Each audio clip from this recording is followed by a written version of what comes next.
Hey, help support the show by joining the Patreon or becoming a YouTube member. Also hit that like button to subscribe if you want more Cavs-focused content. Cavs out here making us stay awake till 1 o'clock in the morning to watch these games, 2 o'clock in the morning to write up a post-game show for these games, and they want to play their worst basketball in months during this stretch. Now, all things being serious, I kind of expected that this West Coast trip would be difficult for the Cavs for a number of reasons. One, they were so hot right after the All-Star break and right before the All-Star break. They were bound to cool off a little bit. And even during that 16-game win streak, at the tail end of it, they weren't playing the greatest of basketball. The shooting started to tail off. The signs of a bit of a cold streak were definitely there. And then the icing on top is this stretch of games on the West Coast at odd start times, right? All these games are starting at 10 p.m.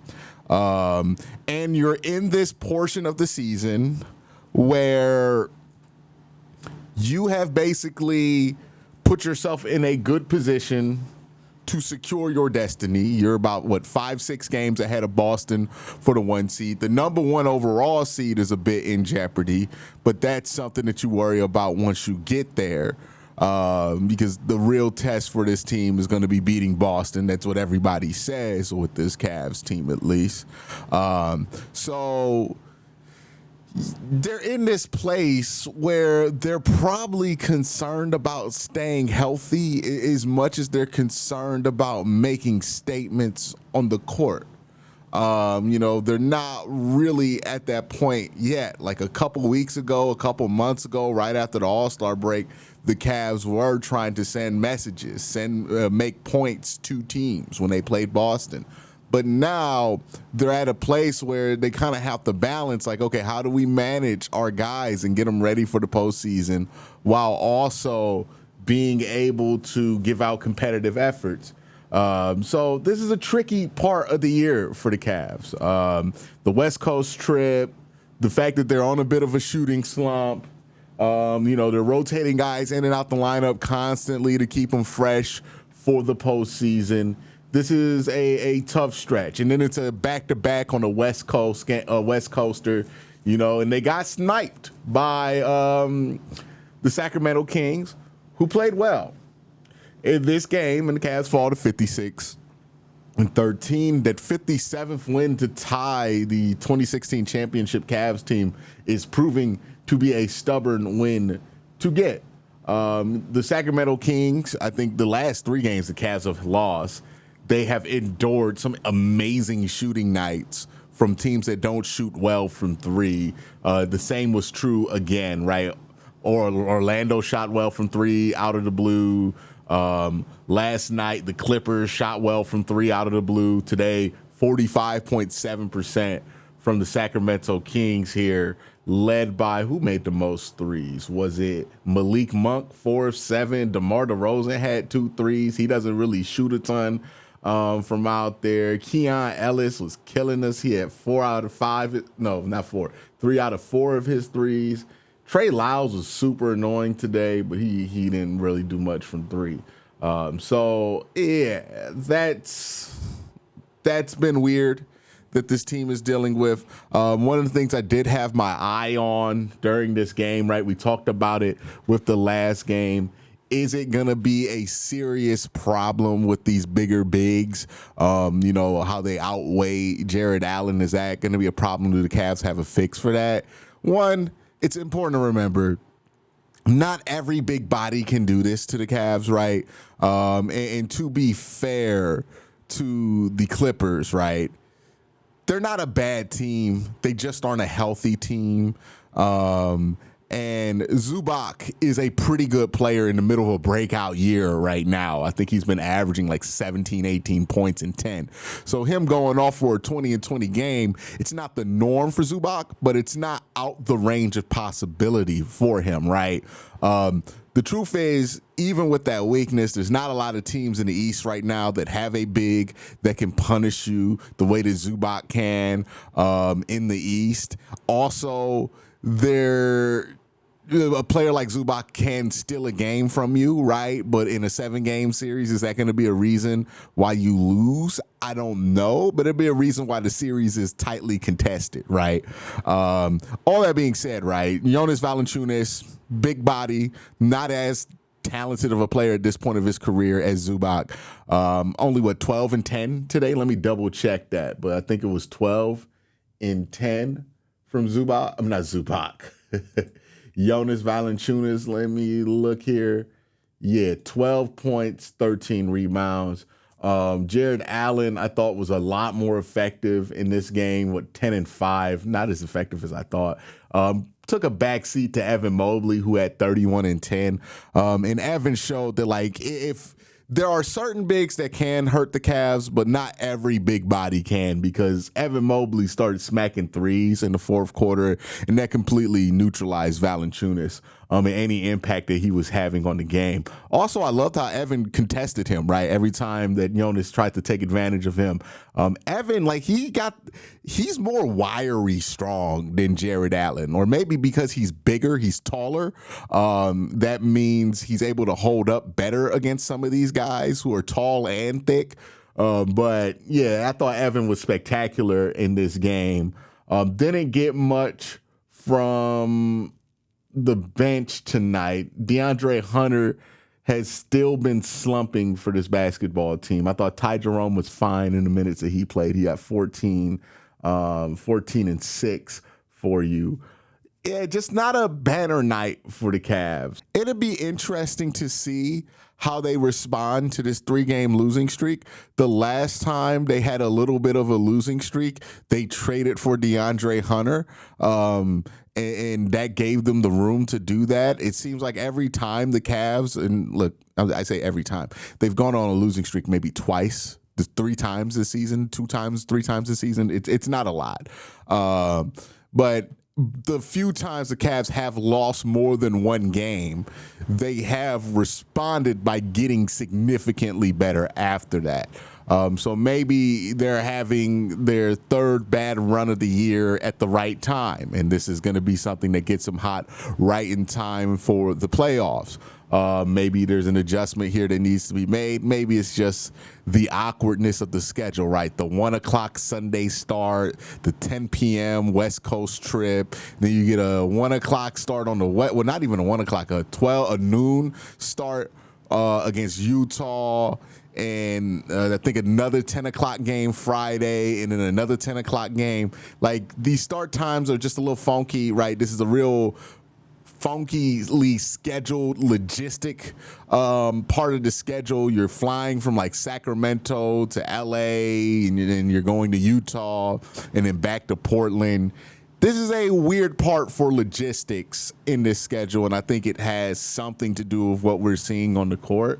Obviously, it's not everything, but it has a little bit to do with what we're seeing on the court. That being said, again, let's put it in the box, right? We ain't got to freak out. We ain't got to panic.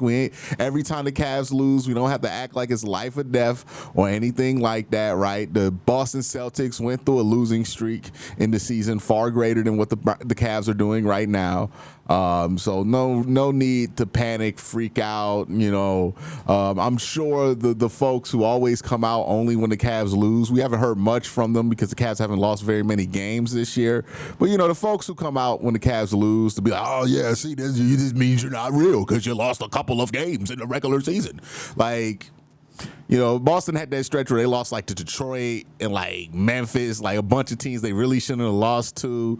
The Cavs are allowed to drop random games. Even the Warriors, the year that they won all those games, even the KD Warriors dropped games that they really shouldn't have dropped. All that being said, let's remember the NBA season is long, and it's silly to draw big conclusions out of small samples from a team that's won 56 games, and it's March 20th, and has pretty much locked down the 1 seed in the East. So I wouldn't freak out too much. Right now, I think my focus with the Cavs is, you want to get to 60 wins. You want to lock up the 1 seed. All of that stuff is very important for the Cavs going forward. But also another thing you want to do if you're the Cleveland Cavaliers is make sure you get to the playoffs as healthy as possible. So there's going to be some sacrifice. We're probably not going to win at the rate that we've been winning all season because we are going to do things like manage Evan Mobley's minutes a little bit tighter, be a little bit more cautious when little things pop up and not have players play through it, right? Resting Darius Garland, resting Donovan Mitchell, resting Evan Mobley, Jared Allen doesn't like to rest. He likes to play through everything. He wants to play all 82 games. But other than Jared Allen, they're gonna have to start doing a lot of that stuff with some of the key players on this team. Sometimes they're gonna be running stuff, not necessarily to win the game, but to get prepared for times they might run it, right? You're gonna see a stretch where they play a different rotation for about like a quarter and a half just to get these guys cardio. Like, we're gonna see a lot of stuff that's more about preparing them for April or mid-April and late April than it is about winning games in March. So that's part of it. Obviously, you want the Cavs to win the winnable games. You want them to win as many games as possible. We want the Cavs to win 67 games and break all the records that the Cavs have ever had. That's obviously there, but that's not the most important thing, right? The most important thing for this Cavs team is to be put in the best position possible to win a championship. That being said, you still want them to keep that aggressive mindset that they had at the start of the All-Star break, right? I don't want to see this team rest so much and get so caught up in that they lose that killer instinct that they had a couple of weeks ago, right? We saw a little bit of that in this game where the Cavs, it looked like the Kings were about to walk away with this game, and then the Cavs kind of roared back and almost took the lead in the third. Well, did take the lead in the third, roared back from down 12, so they still have that ability. Would have loved to see them finish this game because they just didn't do a great job of finishing down the stretch, had a couple of turnovers that really shouldn't have happened, right? Like, we're starting to see mental lapses, brain farts from this team, and I think that is partly a result of the Cavs not really having to play meaningful basketball right now. They've won so much, they lock things up, and that's going to be a challenge for Kenny Atkinson to figure out, okay, there's not a lot of meaningful basketball they have to play right now. This team has pretty much accomplished a lot of what they need to accomplish to get to where they want to get to as far as the regular season goals are concerned. So how do you make sure these guys stay engaged so that once the playoffs come around, they're not rusty? That's kind of the focus of this part of the season. And that's going to be the challenge for Kenny Atkinson and this crew as we try to march into the playoffs. Still a month of basketball left to play. Still want to see this Cavs team turn it around and get on another win streak before the end of the season. You want to go into the playoffs feeling really good about this Cavaliers basketball team. I'm not suggesting that they just sit everybody, chill, and go on a trip to the Bahamas until the playoffs start. I want them to still try to win these games, but you also want to manage things and make sure that you can get to the playoffs in the best position possible to achieve the ultimate goal that you have a rare chance to do this season. So that's going to be the balance for the rest of the year. Darius Garland didn't play in this game, but that was no excuse not to win it, right? The Sacramento Kings did not have a ton of players. Another thing the Cavs are going to have to get used to, you've watched these last two games, right? The Cavs lost to the Clippers, the Cavs lost to the Kings. Watch these crowds when they get to beat the Cavs, right? This is something that we have not seen since LeBron was here, but beating the Cavs is the best win of the season for every team that they play right now. Right. And if you're the Sacramento Kings and you're battling for the play-in spot in a very heavy, bottom heavy Western Conference, and you need to win every game possible, and then you beat the Cavs, that's going to be a huge win for you. Look at how excited the other team's players get when they get a lead on the Cavs. The Cavs are seen as a measuring stick to other teams in a similar way that Boston is a measuring stick to other teams. Beating the Cavs matters a ton right now. Like, people, if they beat the Cavs, they feel like they're doing something right.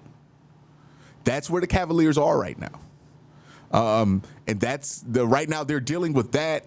They're playing teams in the Western Conference that really need to win these games, and they need to figure out how they can match that energy to be able to win some of these games against opponents who, quite frankly, have more to gain from beating you than you have to beating them. That is the challenge for Kenny Atkinson to figure out. It's cool to see that like I had to watch the Sacramento broadcast at the end of this game because the Cavs broadcast went out for whatever reason. But the Sacramento broadcast, it was one of their happiest moments of the season, beating the Cavs. Like, you could just see it in their stadium. You could see it on the broadcast.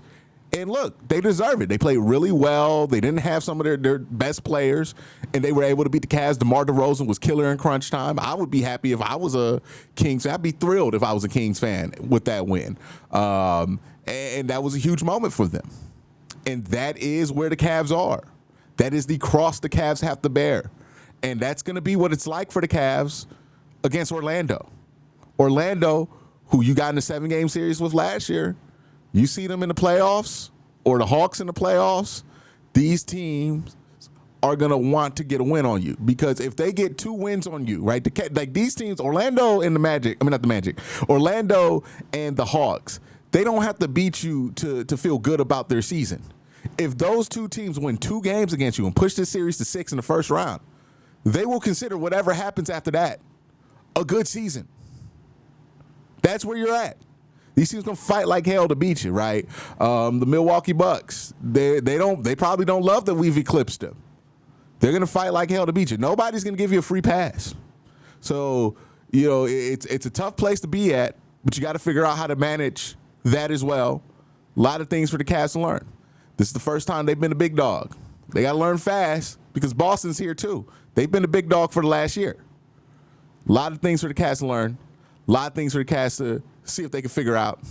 But I'm optimistic that they can. But that's my thoughts. Let me know your thoughts in the comment section down below.